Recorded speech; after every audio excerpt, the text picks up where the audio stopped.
Imagine this.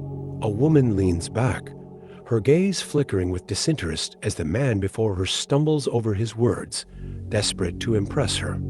The more he chases, the further she retreats, yet paradoxically, his hunger grows. Why?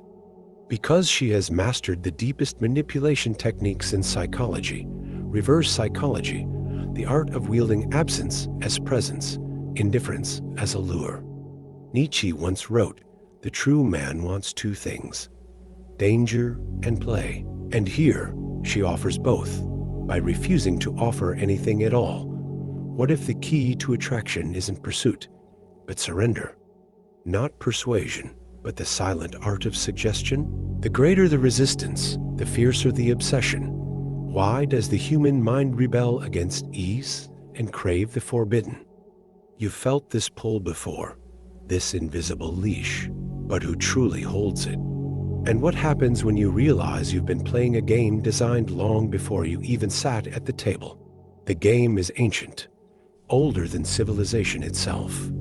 Schopenhauer saw it first. Man's will is a beast that only hungers more when denied. Women, consciously or not, exploit this primal wiring. Reverse psychology thrives on scarcity. The mind values what it cannot easily possess. Jung called it the shadow play of desire, where the unspoken holds more power than the obvious. Society conditions men to chase, while women learn the art of strategic withdrawal. But why does this work?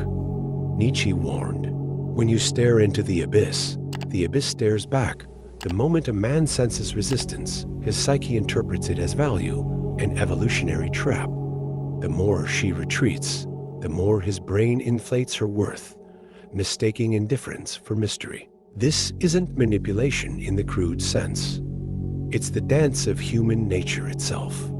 The question isn't whether women use it, but whether men even realize they're dancing to a rhythm they never chose. What happens when you see the strings? This silent puppetry shapes more than just fleeting attraction. It rewires entire relationships. Cognitive dissonance tightens its grip. The more effort a man invests, the more his brain justifies the chase, distorting reality to preserve the illusion of control. Studies on scarcity bias confirm it. We desire not what we need, but what seems just out of reach.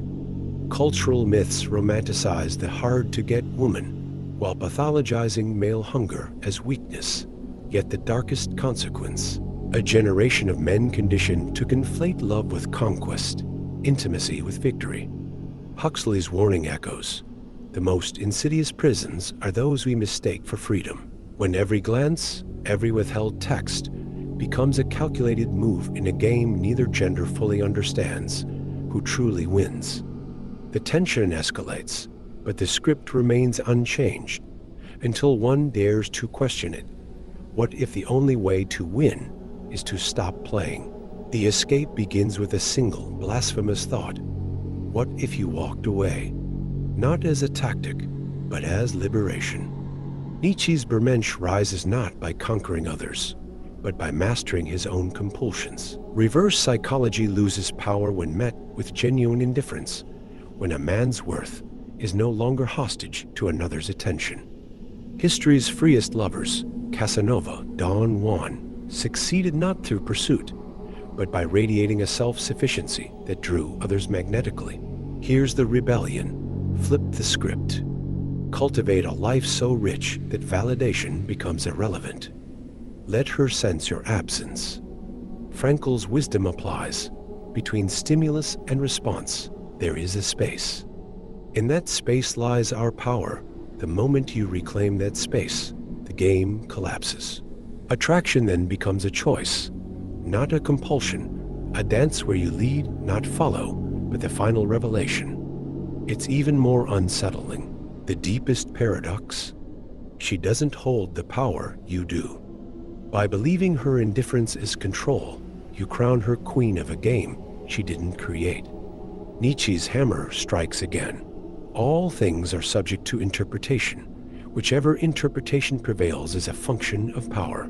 The moment you see through the illusion, the dynamic shatters.